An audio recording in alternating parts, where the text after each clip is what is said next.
ಮಠೀಯ ವ್ಯವಸ್ಥೆಯ ಕುರಿತು ಬ್ರಹ್ಮಚರ್ಯದ ಕುರಿತು ಬಸವಾದಿ ಶರಣರು ಕಡ್ಡಾಯ ಅಂತ ದಾಖಲಿಸಿರಲಿಲ್ಲ. ಆದರೆ ಲಿಂಗಾಯತ ಮಠಗಳು ಆ ಸಂಕಷ್ಟಕ್ಕೆ ಸಿಲುಕಿದಾಗ ಮಠಗಳಿಗೆ ಬ್ರಹ್ಮಚರ್ಯದ ಅಗತ್ಯ ಇಲ್ಲ ಅನ್ನಿಸುವಂಥ ವಾತಾವರಣ ಉಂಟಾಗಿದೆ ಬುದ್ಧಿ. ನಾನಂತೂ ಖಡಾಖಂಡಿತವಾಗಿ ಈ ಬ್ರಹ್ಮಚರ್ಯ ಪರಂಪರೆಯನ್ನೇ ತೆಗೆದು ಸಮಾಜದ ಮಾನವನ್ನು ಕಾಪಾಡಬೇಕು ಅಂತ ಅನ್ನಿಸ್ತಾ ಇದೆ ಬುದ್ಧಿ. ಇದಕ್ಕೆ ತಮ್ಮ ಅಭಿಪ್ರಾಯ ಏನು? ಬ್ರಹ್ಮಚರ್ಯ ಅಂದ ತಕ್ಷಣ ಕೇವಲ ಹೆಣ್ಣು ಗಂಡುಗಳ ಸಂಬಂಧ ಅಂತ ಅಲ್ಲ, ತನ್ನ ಪಂಚೇಂದ್ರಿಯಗಳ ಮೇಲೆ ಹತೋಟಿಯನ್ನು ಸಾಧಿಸುವಂಥದ್ದು ನಿಜವಾದಂಥ ಬ್ರಹ್ಮಚರ್ಯ. ಕಣ್ಣು, ಕಿವಿ, ಮೂಗು, ನಾಲಿಗೆ, ಚರ್ಮ ಇವುಗಳ ಜೊತೆಗೆ ತನ್ನ ವಿವೇಕ ಮತ್ತು ಮನಸ್ಸು, ಹೃದಯ ಸ್ವಚ್ಛವಾಗಿಟ್ಕೊಂಡು ಅವನು ಬ್ರಹ್ಮಚಾರಿಯಾಗಿ ಬಾಳಲಿಕ್ಕೆ ಸಾಧ್ಯತೆ ಇದೆ. ಬ್ರಹ್ಮಚರ್ಯ ಅನ್ನುವಂಥದ್ದು ಅಸಾಧ್ಯ ಅನ್ನುವಂಥ ಭಾವನೆ ಇದೆಯಲ್ಲ, ಅದೇ ಮೊದಲನೇದು ತಪ್ಪು. ಆದರೆ ಎಂಥ ಸಂದರ್ಭದಲ್ಲಿ ಒಬ್ಬ ವ್ಯಕ್ತಿಯನ್ನು ಒಂದು ಮಠದ ಸ್ವಾಮಿಯನ್ನಾಗಿ ಮಾಡಬೇಕು ಅನ್ನುವಂಥದ್ದು ಗಮನಾರ್ಹವಾದಂಥ ಸಂಗತಿ. ಹಿಂದೆಲ್ಲ ಬಾಲ್ಯ ವಿವಾಹಗಳು ನಡೀತಾ ಇದ್ದಿದ್ದು ನಿಮಗೆ ಗೊತ್ತು. ಆವಾಗ ಆ ಮಕ್ಕಳಿಗೆ ವಿವಾಹ ಅಂದರೆ ಏನು ಅಂತಲೇ ಗೊತ್ತಿಲ್ಲ. ಮುಂದೆ ಅದರಿಂದ ಏನು ಅನಾಹುತ ಆಗ್ತಾಯಿತ್ತು ಅಂತ ನಿಮಗೆ ಅರ್ಥ ಆಗಿದೆ. ಹಾಗೆಯೇ ಬಾಲ್ಯದಲ್ಲೇ ಒಬ್ಬ ಹುಡುಗನನ್ನು ಇವನು ಮುಂದಿನ ಇಂಥ ಮಠದ ಉತ್ತರಾಧಿಕಾರಿ ಅಂತ ಮಾಡಿದಾಗ ಆ ಮಗುವಿಗೆ ಯಾವುದೇ ಭಾವನೆಗಳು ಆವಾಗಿರೋದಲ್ಲ, ಗೊತ್ತಿರಲ್ಲ. ಮುಂದೆ ಒಂದೇ ಸಾರಿ ಐಷಾರಾಮಿ ಜೀವನ ಪ್ರಾರಂಭ ಆದಾಗ ದಾರಿ ತಪ್ಪೋದು ಸಹಜ. ಹಾಗಾಗಿ ಒಬ್ಬ ವ್ಯಕ್ತಿಗೆ ಬಾಲ್ಯದಿಂದಲೇ ಒಳ್ಳೆಯ ಸಂಸ್ಕಾರಗಳನ್ನು ಕೊಡೋದು ತುಂಬ ಮುಖ್ಯ. ಆ ಸಂಸ್ಕಾರಗಳ ಮೂಲಕ ಅವನು ಯೌವನಕ್ಕೆ ಕಾಲಿಟ್ಟಾಗ ಅವನೇ ಅರ್ಥ ಮಾಡಿಕೊಳ್ಳೋಕ್ಕೂ ನನ್ನ ಪಂಚೇಂದ್ರಿಯಗಳನ್ನು ನಾನು ನಿಯಂತ್ರಣದಲ್ಲಿ ಇಟ್ಕೊಳ್ಳಿಕ್ಕೆ ಸಾಧ್ಯ ಅನ್ನುವಂಥ ನಂಬಿಕೆ ಅವನಿಗೆ ಬಂದರೆ ಆತನನ್ನು ಒಂದು ಮಠದ ಪೀಠದ ಗುರುವನ್ನಾಗಿ ಮಾಡ್ಬೋದು. ಇಲ್ಲ, ಈಗ ತಾವು ಹೇಳೋ ಉದಾಹರಣೆ ಬುದ್ಧಿ, ಈ ಏನು ಅನಾಹುತಗಳಿಗೆ ಕಾರಣ ಆಗೋ ಮಠಾಧೀಶರು ಯಾರೂ ಬಾಲ್ಯದಲ್ಲಿ ಮಠಾಧೀಶರಾದವರಲ್ಲ. ವಿದ್ಯಾವಂತರಾಗಿ ಪ್ರಬುದ್ಧರಾದ ಮೇಲೆ ಅವರಿಗೆ ಅವಕಾಶವನ್ನು ಕೊಟ್ಟಿತ್ತು. ಇಂಥ ಸಂದರ್ಭದಲ್ಲಿ ಕೂಡ ಈ ತಪ್ಪು ನಡೀತದಂದರೆ ಇದನ್ನು ನಾನು ಅಸಹಜ ಅಪರಾಧ ಅಂತ ಹೇಳ್ತಾ ಇಲ್ಲ. ಪ್ರಕೃತಿ ಸಹಜವಾದದ್ದೇ ಇದು. ಪ್ರಕೃತಿಗೆ ವಿರುದ್ಧವಾಗಿ ಯಾಕೆ ನಡ್ಕೋಬೇಕು? ಪ್ರಕೃತಿ ಸಹಜವಾದಂಥ ಕ್ರಿಯೆಗಳು ಅನೇಕ ಇದ್ದಾವೆ. ಹಾಗಂತ ಇದನ್ನು ಪ್ರಕೃತಿ ಸಹಜವಾದಂಥ ಕ್ರಿಯೆ ಅಂತ ಹೇಳೋ ಅಗತ್ಯ ಇಲ್ಲ. ಮನುಷ್ಯ ಮನಸ್ಸು ಮಾಡಿದರೆ ಅಸಾಧ್ಯ ಅನ್ನೋವಂಥದ್ದು ಯಾವುದೂ ಇಲ್ಲ. ನಾನು ಒಂದು ವೇಳೆ ಆ ಸ್ಥಾನಕ್ಕೆ ಬಂದಿದ್ದೇನೆ ಅನ್ನೋ ಕಾರಣಕ್ಕಾದರೂ ಆ ವ್ಯಕ್ತಿ ತನ್ನ ನೈತಿಕತೆಯನ್ನು ಕಾಪಾಡಿಕೊಳ್ಳುವಂಥ ಎಚ್ಚರ ಇರಬೇಕು. ಅವನು ಎಚ್ಚರ ತಪ್ತಾನೆ ಅಂತಂದರೆ ಅದಕ್ಕೆ ಕೇವಲ ಅವನೊಬ್ಬನೇ ಕಾರಣ ಆಗಿರೋದಲ್ಲ, ಸುತ್ತಮುತ್ತ ಸಮಾಜನೂ ಕಾರಣ ಆಗಿರುತ್ತೆ. ಇಲ್ಲ, ಐಷಾರಾಮಿ ಬದುಕು ಸರಳತೆ ಮಾಯ ಆಗಿರೋ ಸಂದರ್ಭದಲ್ಲಿ ತಾಂತ್ರಿಕ ಯುಗದಲ್ಲಿ ನಾವು ಯಾಕೆ ಅದನ್ನು ಬಯಸಬೇಕು? ಅವರಿಂದ ಯಾಕೆ ಒತ್ತಾಯ ಮಾಡಬೇಕು? ಅಲ್ಲ, ಅಂಥವ್ರು ನೀವು ಸ್ವಾಮಿನೇ ಮಾಡಬೇಡಿ, ಗೃಹಸ್ಥರನ್ನ ಮಾಡಿ. ಅದ್ರ ಬದಲಾಗಿ ಸ್ವಾಮಿಗಳಾದಂಥವ್ರು ಎಲ್ಲರೂ ಕೆಟ್ಟವರು ಅನ್ನುವಂಥ ಭಾವನೆ ಇದೆಯಲ್ಲ, ಇದು ತಪ್ಪು. ಒಳ್ಳೆಯ ಸ್ವಾಮಿಗಳು ಕೂಡ ಸಾಕಷ್ಟು ಜನ ಇದ್ದಾರೆ.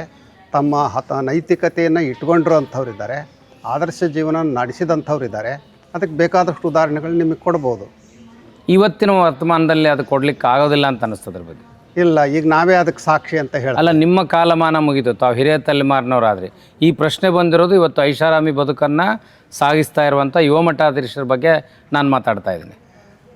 ತಪ್ಪು ಮಾಡಿದಂಥ ಮಠಾಧೀಶ ಯಾವುದೇ ಆದರೂ ಅವನು ಪ್ರಾಮಾಣಿಕತೆಯಿಂದ ಅದನ್ನು ತ್ಯಾಗ ಮಾಡಬೇಕು. ಪೀಠನ ನನ್ನಿಂದ ನನ್ನ ಪಂಚೇಂದ್ರಿಯಗಳನ್ನು ಕಾಪಾಡ್ಕೊಳ್ಳಿಕ್ಕೆ ಸಾಧ್ಯ ಆಗಿಲ್ಲ ಅನ್ನೋ ಕಾರಣಕ್ಕೆ ನಾನು ಸಮಾಜಕ್ಕೆ ದ್ರೋಹಿ ಆಗಬಾರ್ದು ಅನ್ನುವಂಥ ಅರಿವು ಅವನಿಗೆ ಮೂಡಬೇಕು. ಒಂದು ವೇಳೆ ಅವನಿಗೆ ಮೂಡದೇ ಇದ್ದರೆ ಶಿಷ್ಯರು ಕೂಡ ಅವನ್ನ ಹೊರಗೆ ಹಾಕೋವಂಥ ಪ್ರಯತ್ನ ಮಾಡಬೇಕು. ಆಗ ಇದ್ದವರು ಕೂಡ ಎಚ್ಚರ ಹೊಂದಲಿಕ್ಕೆ ಸಾಧ್ಯ ಆಗುತ್ತೆ. ಅಪರಾಧ ಸಾಬೀತಾದರೆ ಮಾಡಬೇಕು ಅಥವಾ ಕೇವಲ ಆರೋಪ ಬಂದರೆ ಮಾಡಬೇಕಿರ್ಬೋದು? ಆರೋಪ ಬಂದ ತಕ್ಷಣ ಮಾಡೋ ಅಗತ್ಯ ಇಲ್ಲ. ಇವತ್ತು ಆರೋಪಗಳನ್ನು ಯಾರು ಹೆಂಗೆ ಬೇಕಾದರೂ ಮಾಡಿಬಿಡ್ತಾರೆ. ಅದ್ರ ಬದಲಾಗಿ ಅವನ ಅಪರಾಧಿ ಅಂತ ನಿಮಗೆ ಗೊತ್ತಾದರೆ ಅದಕ್ಕೆ ಬೇಕಾದಂಥ ಆಧಾರಗಳು ನಿಮಗೆ ಸಿಕ್ಕರೆ ನಿರ್ದಾಕ್ಷಿಣ್ಯವಾಗಿ ಹೊರಗೆ ಹಾಕ್ಬೋದು.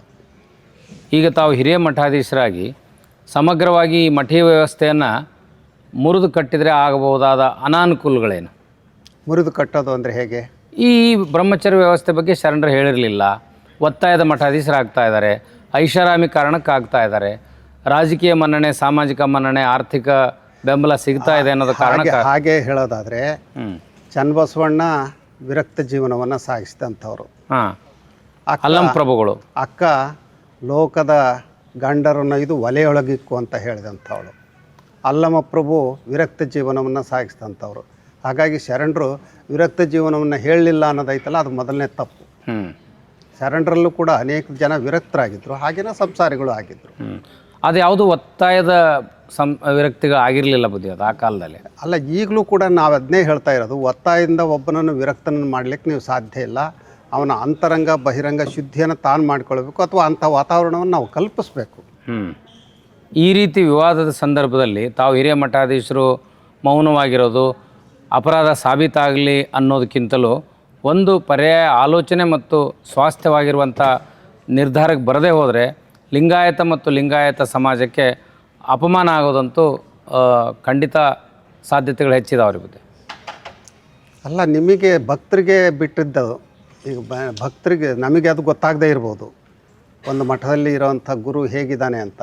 ಆ ಮಠದ ಸುತ್ತಮುತ್ತ ಇರುವಂಥ ಭಕ್ತರಿಗೆ ಗೊತ್ತಿರುತ್ತಲ್ಲ, ಅವರು ಮೂಢರಾಗಿ ಮತ್ತು ಕಾವಿ ಕಂಡುಕೊಳ್ಳೆ ಖಾಲಿ ಬೀಳ್ತಾರೆ ಅಂತಂದ್ರೆ ಅದು ಆ ಸ್ವಾಮಿಯನ್ನು ಇನ್ನಷ್ಟು ದಾರಿ ತಪ್ಪಿಸ್ಲಿಕ್ಕೆ ಕಾರಣರಾಗೋಂಥವ್ರು ಭಕ್ತರು ಅನ್ನೋದನ್ನು ನಾವು ಮರಿಬಾರ್ದು. ಮೂಢರಂತ ಅಲ್ರಿ ಬುದ್ಧಿ, ಇದು ಪ್ರಕೃತಿ ಸಹಜವಾದ ಕ್ರಿಯೆ, ಇರ್ಲಿ ಬಿಡು ಮಠಕ್ಕೊಬ್ಬ ಸ್ವಾಮಿ ಇದಾನ ಅನ್ನುವಂಥ ವಿಕೃತವಾದ ಔದಾರ್ಯವನ್ನು ಭಕ್ತರು ತೋರಿಸೋದ್ರಿಂದ ಇವತ್ತು ಈ ವಾತಾವರಣ ಬಂದಿದೆ. ಔದಾರ್ಯ ಅಂತ ಅಲ್ಲ, ಅಜ್ಞಾನ, ಮೌಢ್ಯ. ನಾವು ಅನೇಕ ರೀತಿಯ ಮೌಢ್ಯಗಳಿಗೆ ಒಳಗಾಗಿಬಿಟ್ಟಿದ್ದೀವಿ. ಕಾವಿ ಕಂಡುಕೊಳ್ಳೆ ಖಾಲಿ ಬೀಳಬೇಕು, ಕಾವಿಯವರು ತಪ್ಪೇ ಮಾಡೋದಿಲ್ಲ ಅನ್ನುವಂಥ ಭಾವನೆ ಇದೆಯಲ್ಲ, ಅದರಿಂದ ಮೊದಲು ಹೊರಗೆ ಬರಬೇಕು. ಭಕ್ತರು ಜಾಗೃತ. ಯಾಕೆಂತಂದ್ರೆ ನಮ್ಮ ಹಿರಿಯ ಗುರುಗಳು ಪದೇ ಪದೇ ಒಂದು ಮಾತನ್ನು ಹೇಳ್ತಿದ್ರು, ಗುರುವಿಗಂಜಿ ನಡೆಯುವ ಭಕ್ತ, ಭಕ್ತರಿಗಂಜಿ ನಡೆಯುವ ಗುರು ಇದ್ದಾಗ ಮಾತ್ರ ಒಂದು ಸುಂದರವಾದಂಥ ಸಮಾಜವನ್ನು ನಿರ್ಮಾಣ ಮಾಡಲಿಕ್ಕೆ ಸಾಧ್ಯ ಅಂತ. ನಾವು ನಿಮ್ಮ ತಪ್ಪುಗಳನ್ನು ಮುಚ್ಚಾಕೋದು, ನೀವು ನಮ್ಮ ತಪ್ಪುಗಳನ್ನು ಮುಚ್ಚಾಕೋದು ಅಂದರೆ ಆ ಸಮಾಜ ದಾರಿ ಬಿಡ್ತು ಅಂತಲೇ ಅರ್ಥ.